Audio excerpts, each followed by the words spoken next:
Topic namba 83. Kwa nini tunahitaji kununua tena Pi yenye bei ya chini kuirudisha kwenye wallet yetu kupitia soko la ubadilishanaji? Kabla sijaelezea kuhusu Pi Network, ningependa kushiriki uzoefu wangu kutoka kwenye sarafu nyingine ya kidijitali nitaita G999. Niliwekeza kiasi kikubwa cha pesa kwenye G999 mnamo mwaka 2019, kipindi ambacho Pi Network ilikuwa inaanzishwa. Mwanzoni kila kitu kilikwenda vizuri. Tulinunua vifurushi vingi na kupata sarafu hiyo, sawa na jinsi ICO inavyofanya kazi.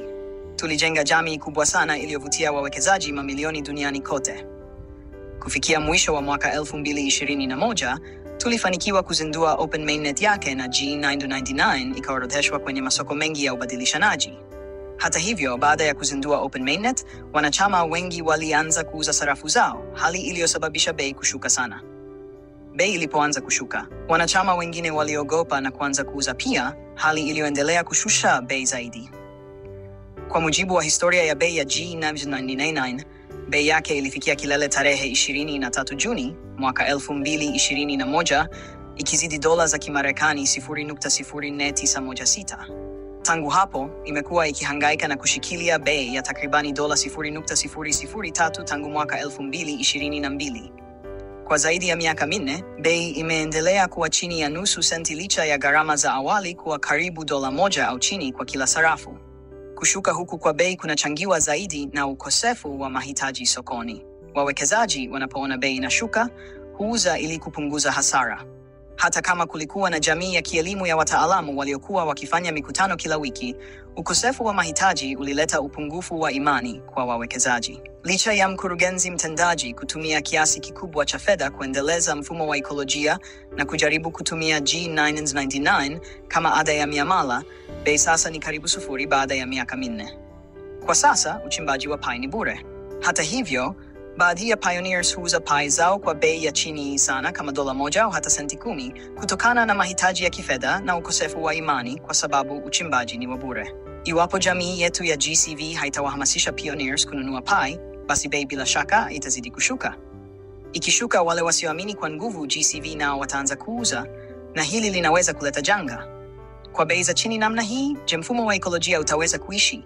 Tumetumia miaka 3 ndani ya mainnet iliyofungwa enclosed kwa ajili ya kuunda GCV na kuhakikisha mfumo wa ekolojia unaokubali GCV.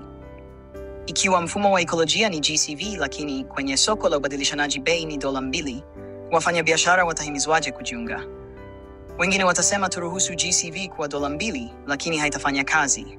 Bei ya dola 2 au 20 au 200 au 1000 haiwezi kuhimili mafanikio ya muda mrefu ya Pi Network. Je, Pi Core Team wanaweza kukamilisha Open Mainnet iwapo bei ni dola 1 au 2? Je, wafanyabiashara wanaweza kuanza kukubali Pi kama njia ya malipo? Je, unaweza kutoa 0.6 hadi 0.8 ya Pi kwa mwezi? Ninaamini unaweza na hutawekewa kikomo na bei hii. Je, huo ndio mwelekeo tunautaka?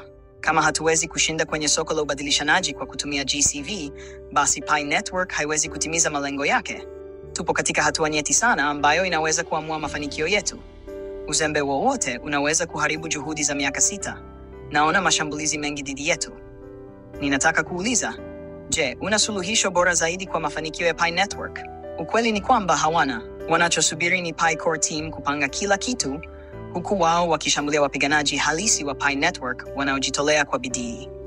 Naona baadhi ya influencer wanapotosha pioneers kwa kueneza hofu na kuwazuia wasinunue Pi. Wanashauri kwamba Pi Core Team watashughulikia kila kitu na kwamba hatuhitaji kuchukua hatua yoyote. Baadhi ya pioneers huenda wakasema kuwa kuna code inayosema bei ni GCV ya dola 310 na 4,159. Wanashangaa kwa nini Pi Core Team hawatangazi bei hii kwenye soko la ubadilishanaji ili kuistahimili. Hii ni kwa sababu ya kufuata masharti ya mamlaka ya SEC. Bei ya sarafu ya kidijitali lazima iamuliwe na soko lenyewe bila udhibiti au ushawishi wa moja kwa moja. Kwa hiyo, Pi Core Team hawawezi kutangaza bei ya Pi kwenye soko la ubadilishanaji. Wakifanya hivyo, SEC inaweza kufunga mradi wa Pi Network. Nina uhakika huo sio mwelekeo tu ambao nataka kuuona. Pioneers wanapaswa kuelewa kuwa Pi Core Team hawawezi kuelekeza bei, kwani wako chini ya masharti ya SEC. Code inaonyesha kuwa Pi Core Team wanatambua mfumo wa ekolojia uliojengwa kwa kutumia GCV na wako tayari kuutekeleza. Hata hivyo, kabla ya Open Mainnet kutekelezwa kikamilifu, wanahitaji bei thabiti ya sarafu ya Pi kwenye soko la ubadilishanaji. Ndipo SEC inaweza kuitambua GCV kama bei halali. Kwa hatua hiyo, Pi Core Team wanaweza kuruhusu mfumo mzima wa ekolojia kufanya kazi kikamilifu na kutekeleza bei sawa na GCV. Baadhi ya pioneers au influencers kwenye mitandao ya kijamii wanapendekeza tusubiri tu, jambo ambalo linaweza kupotosha. Kama Pi Core Team wangeweza kutangaza bei, bila shaka wangeshafanya hivyo. Ingependeza sana kama wangeweza kupanga kila kitu kwa ajili yetu, lakini ni lazima tujiulize, itakuwaje kama hawatafanya hivyo na tukabaki tukisubiri huku Open Mainnet ikishindwa? Kwa hiyo, tunahitaji kuwa na mwelekeo wa wazi. Tujifunze kutokana na yaliyotokea kwa G999. Tushikilie Pi zetu na tuendelee kununua kadiri tuwezavyo. Kwa kujenga imani katika kusaidia GCV, tunaweza kuvutia wawekezaji zaidi. Mchakato huu hauhitaji muda mrefu. Bei ya chini ya sasa ya Pi haitadumu kwa muda mrefu. Mara bei za chini za Pi zikiisha, mafanikio ya GCV yataonekana wazi. Kadiri tunavyonunua haraka, ndivyo tunavyosogeza mbele mafanikio ya Open Mainnet kupitia GCV. Ni muhimu sana kamwe usikope pesa ili kununua Pi, na kamwe usitumie pesa za matumizi ya msingi kama chakula. Nunua kidogo tu, hata kama ni Pi 10, endapo una pesa ya ziada. Kwa wale pioneers wenye uwezo zaidi wa kifedha na wanaopenda kuwekeza zaidi, hiyo ni nafasi nzuri kwa hiari yao wenyewe. Tunaona pia kuwa pioneers wengi wana hamu kubwa ya kukamilisha mchakato wa KYC na uhamishaji. Lakini fahamu kuwa si kila pioneer ataruhusiwa kupita KYC na uhamishaji kutokana na taratibu za udhibiti wa hatari. Hii ni moja ya sababu zinazotufanya tuamini kuwa tunaweza kufanikiwa kwenye soko la ubadilishanaji, kwa sababu kuna upungufu wa Pi ya bei ya chini sokoni. Kwa hiyo, kwa nini usifikirie kununua Pi 10 tu ambazo zitagharimu chini ya $20 na kuziweka kwenye wallet yako? Kwa nia hii utakuwa na Pi 10 tayari kwa matumizi tutakapoingia Open Mainnet. Kwa wale waliokwisha funga Pi zao kwa miaka 3, huu ni wakati mzuri wa kuongeza kidogo zaidi. Pi Network inalenga kuwa sarafu mpya ya kidijitali. Hawakusudia kuorodhesha Pi kwenye soko la ubadilishanaji mapema, bali walilenga kukuza mfumo wa kiekolojia wa matumizi. Ndiyo sababu tumekuwa kwenye Mainnet iliyofungwa kwa zaidi ya miaka 3. Hata hivyo, kwa sababu mbalimbali, Pi tayari imeorodheshwa kwenye masoko 5. Hii inamaanisha kuwa pioneers wanapaswa kushirikiana kusawazisha bei ya Pi. Kama bei ya ubadilishanaji itaendelea kuwa ya chini sana, je, mfumo wa ekolojia utaendelea kustawi? Kama hatutatatua changamoto ya bei ya chini ya Pi kwenye soko la ubadilishanaji, hatutawavutia wafanyabiashara wa kujiunga. Hii ndiyo sababu pioneers wetu wanapaswa kuelewa umuhimu wa hatua hii: kununua tena Pi. Lengo letu ni kuimarisha Pi kama sarafu ya kidijitali. Lakini kabla hatujafika huko, lazima tufanikishe GCV kwenye soko la ubadilishanaji. Vinginevyo, wafanyabiashara wataona shaka kubwa ya kujiunga. Jihadharini na baadhi ya watu wanaojiita mabalozi wa GCV ambao wanaweza kuwaelekeza njia potofu. Hatujawahi kuidhinisha watu wanaojiita hivyo bila kufuata utaratibu rasmi.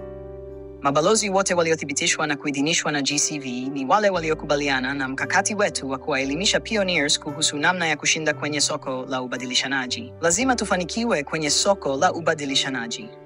Hii ndiyo njia pekee ya kutimiza haraka utekelezaji wa Open Mainnet kupitia source code. Hata hivyo, hili linahitaji msaada wa pamoja kutoka kwa pioneers wote. Hii ni juhudi ya pamoja. Shikilia Pi yako mpaka GCV. Nunua Pi kila unapopata nafasi. Tafadhali sambaza taarifa hii kwenye jamii yako yote ili kuwahamasisha na kuwaamsha pioneers wenzako.